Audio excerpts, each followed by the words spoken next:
This is Blenderstyle, the show where we discuss a blend of heavy and extreme music. On this episode, Avatar, Hunter-Gatherer. This album was released in 2020 on Century Media Records. Cheers, boys. Cheers, gentlemen.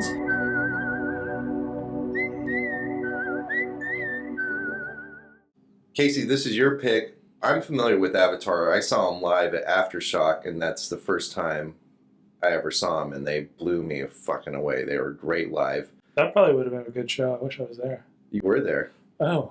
In Sacramento, yeah. This was like, what, 2017, 16, somewhere around there? Somewhere around there. And I was walking by, because there's like three or four stages at that festival. I just walking by to get to the next band I wanted to see. Mm-hmm. And I was like, what the fuck? This guy's like in weird, almost like clown makeup. Circus. Ringmaster. Yes, Ringmaster. That's a good way of putting it. Yeah, I think it stopped all of us dead in our tracks. We all just stopped and watched this band's like the rest of their set. It blew us away. Yeah, it was actually, we watched it and I remember thinking, dude, this band is so good. And then not even realizing who it was. And then when they said who they were towards the end, I was kind of pissed because I avoided this band like the plague because of their name. Yeah, it's a stupid name. Oh, so you had heard of them and you just didn't listen to them until then? Yeah. That's awesome. Yeah, so we were like, I think the same thing. I think we were talking about, because usually Matt we'll send the list of all the bands and we'll circle what we want to see. Mm-hmm. And we'll kind of like go off and plan our day. That's kind of how you have to do this. Yeah, and so Avatar wasn't on either one of our list of we have to see. And we missed somebody to watch them because we were walking by. We did, yeah. Like, instead of like continue on to the stage we're going, we're like, no, let's watch this band. And it blew us away for sure. It was really good. Then I was like, oh, well, I guess maybe I shouldn't judge them by their dumb name. Yeah, and I've been a fan ever since. Yeah, exactly. Have you heard of Avatar? I heard of Avatar when probably around the time you went and saw them, maybe. Came back. And came back and talked how great they were. Yeah. And then Casey's played me a couple songs before, and I thought they were pretty cool. And then they were doing that 3-day live. Oh, yeah. That the show. Ages or whatever, the stream. Yeah, it was like a stream. And I went over for one of the days, and so I saw them that way. And then I saw them again at Aftershock. And they are definitely a good band live. Yeah. But this is the first time I've listened to an album all the way through. Okay, yeah, I've listened to most of their albums since then. Yeah, I think I've listened to them. I've never put them in like a constant rotation. Me either. It's kind of one of those things where I listen to it. I think they're a better live band than they are. So they are a killer live band, that's for sure. Hell yeah. So why'd you pick Hunter-Gatherer? So I haven't listened to this album at all.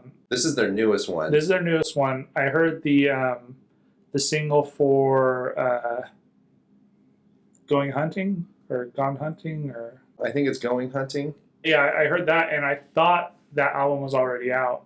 Mm. And then when I looked, it was this one and I was like, well... Avatar Country was amazing. It was probably one of my favorite albums. That's the one before this one. Yeah. And I just never gave this one a chance because that one was so good. I was like, I don't want to ruin it. Okay. So we're already having disagreements. Yeah, because after listening to this, I went back and listened to it.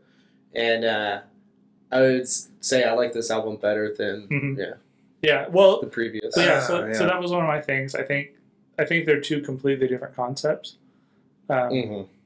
For sure, this is more of a traditional metal with like some mixtures of. So what genre is this even? They're considered heavy metal, but I don't know. They're kind of all over the place. I think it's like progressive groove. Yeah. It's like alternative melodic. It's not death metal. Not progressive, but like. It's alternative metal. It's kind of a because it's kind of it's like radio friendly. In a way, I don't think you'll ever. But I think of like Five Finger Death Punch when I hear that. And that's true. This band doesn't remind me of Five Finger Death Punch. Or Volbeat or whoever the hell that really shit. Dude, Volbeat.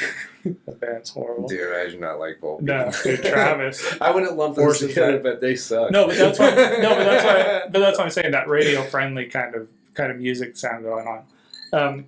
I think this is kind of more of a classic heavy metal, like maybe a European heavy metal sound. Okay. With kind of some mixtures. There's a little bit of death in there. I would say it's got a little bit of progressive and some melodic stuff, but not a lot. It's not heavy not at a all. lot. They kind of cover like a wide spectrum. Mm-hmm. They have a niche that they kind of stick into, and they do it really good. But like he's doing like guttural, like death metal vocals, but you can understand every word. Mm-hmm. It's really clean. Mm-hmm. It's not even death metal very no, much. No, I don't think it's death metal. I just think they sprinkle some with some of the blast beats and lots of clean vocals. Lots of clean vocals. Some really great like guitar big playing. sounding clean vocals. They do that back and forth guitar solo thing that a lot of like the '80s bands do. And he fucking whistles on one song. He does. And it gets stuck in your head real bad. When I picked this one, and you're like, man, that whistling's already stuck in my head. I had no clue what you were talking about because I had heard it before, yeah. And I was like, I don't even know what he's talking about. And then when I listened to it, I was like, oh, I do remember because I watched the video for it. I think when the pre-release, you can hear it right now. Yeah, and it was stuck in my head. And I was like, damn, I think I listened to that one song probably 4 times. And if you heard this album, you're thinking the same whistling shit right now. Yeah, it definitely gets stuck in your head. And there's like little bits of like synth and sample bits. There is. Sirens. I was about to say there's even parts of like electronic. Mm-hmm. Like it's not even too like synthy. It's like electronic, even drum parts and stuff that are kind of like. There were some like almost electronic sound drums. Well, and that's the thing. So they kind of throw the kitchen sink at what they do, but they mix it in real well, and they don't rely real heavily on it. Like they have this bass, maybe their bass is in heavy metal or just European metal, but I think they just kind of cover and branch out every once in a while. But you can tell they're doing stuff in the studio. Oh, yeah. This is not raw at all. No. And what's even weird, I think this was recorded in L.A., this album. Yeah, like part of it was or something. In Burbank, in Burbank. So it's kind of weird to find a producer that could do that here and still keep that clean, like, European. Maybe that's the sound, because it does have like a kind of a more... Like all the song arrangements are kind of straight up, like it's verse, chorus stuff. Yeah, there's a structure, definite structure to this. And I think that's why I liked Avatar Country better, because it didn't really follow that structure as much. I agree. So what do we like about this?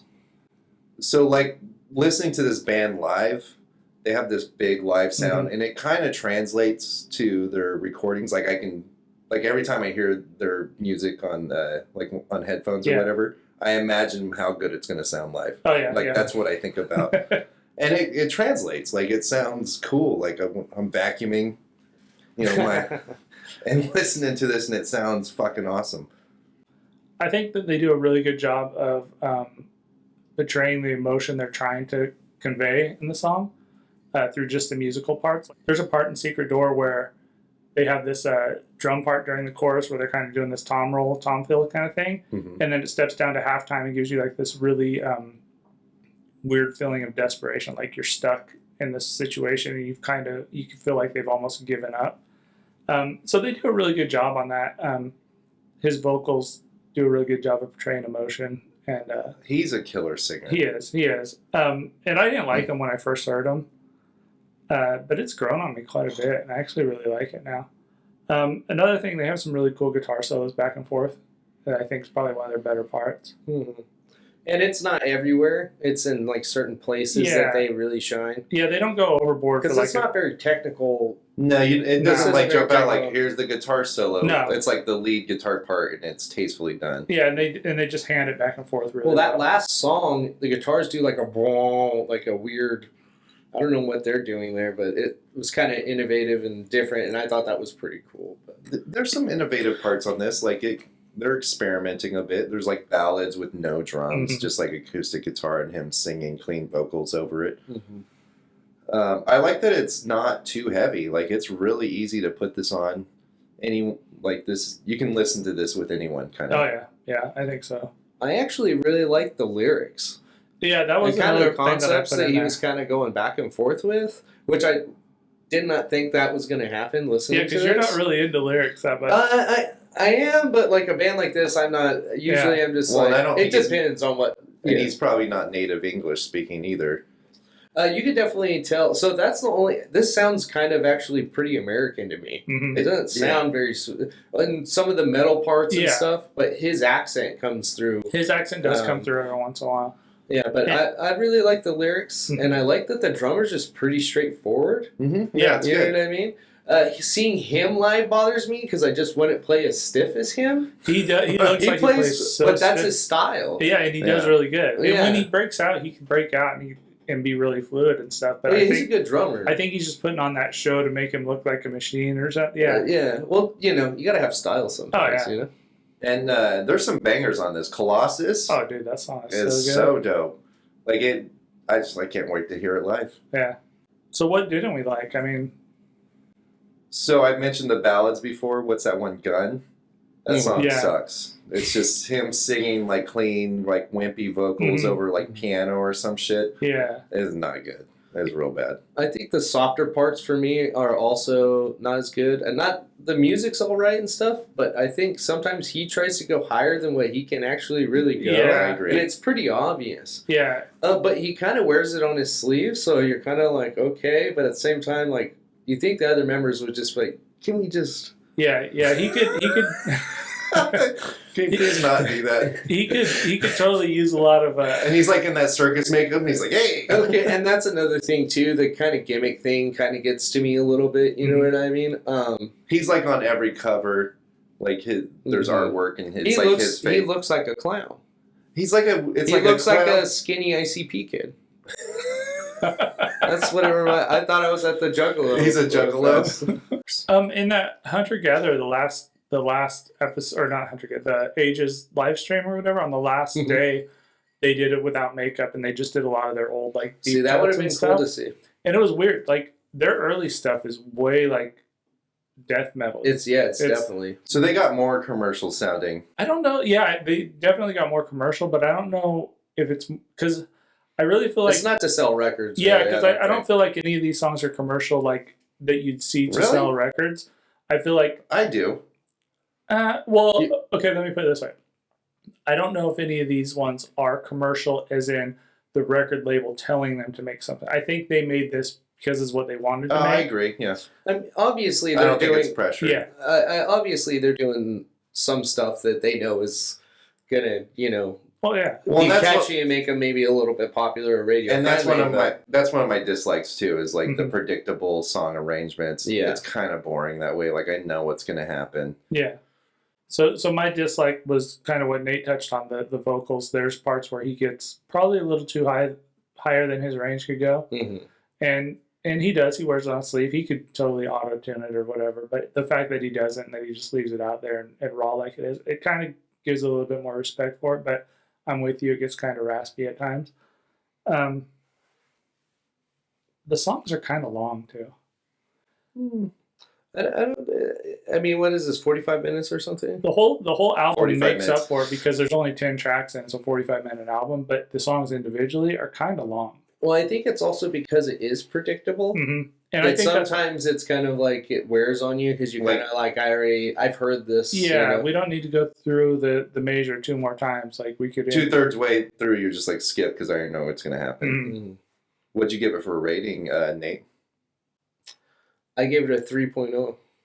Oh, okay. I didn't think I was going to like it as much as I did actually, and I don't know. I thought they did a pretty good job. I give it a 3.0. I'd listen to a few songs off it. I give it a 3.0 out of 5 as well.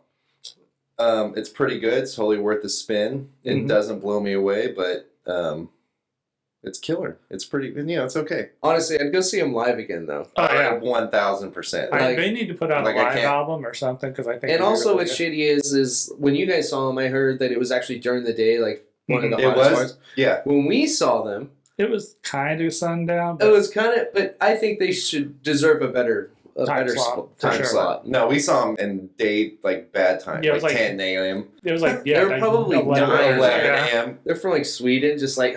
And it was hot as fuck. Yeah, they killed it. And I like Hell to Apocalypse and Feathers and Flesh are both better albums. So I gave this a 4.3.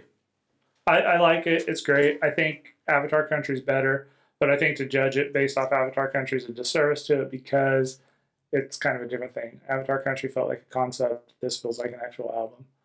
I agree with you, but I feel like they were really trying to sell some records and get radio friendly on the one, Avatar Country. Avatar Country. I agree. Hail the King and all that shit. It's kind of cool that they actually kind of went the other way. Yeah. And maybe they'll get some heavier parts because I mean, there's some headbanging stuff in it. Well, the Avatar Country one, they did like a whole tie-in with their website and like for their fan club and all that stuff. I don't necessarily know it was trying to sell like tickets or whatever, but it was definitely like trying to tie into like a bigger merchandising thing. I think.